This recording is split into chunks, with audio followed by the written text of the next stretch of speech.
Hey guys, it's Mr. Chu, and here's what you're going to learn today. By the end of this video, you should be able to solve quadratic equations using multiple methods. And the method we're going to use in this video is factoring, and using the zero product property.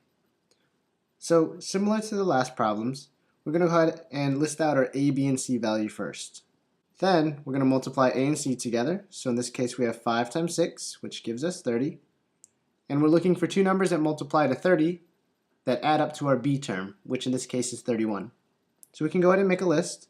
We have 1 and 30, 2 and 15, 3 and 10, 5 and 6, and we also have the negative pairs. But since our b value is positive, we'll only look at two positive numbers. Now we want to look for the pair of factors that adds up to 31. And it just so happens to be our first pair.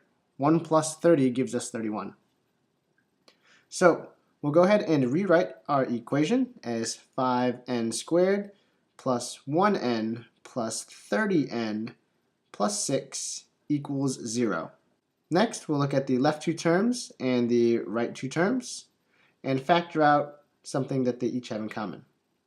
For 5n squared and 1n, they both have an n in common, so we can factor out an n, and we'll be left with 5n plus 1.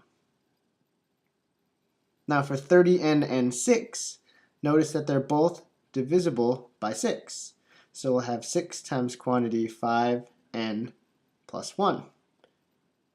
And we'll still have that equal to 0.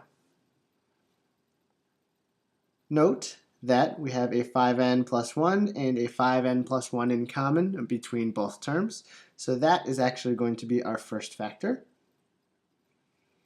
And then we have n plus 6 left over as our second factor. We're still equal to 0. Now here's where we start to use the zero product property, which tells us that we can take each of our factors and set them equal to 0 to give us our two answers. And for the first factor, we get 5n is equal to negative 1, and n equals negative 1/5. For the second factor, we get n equals negative 6. And that is it.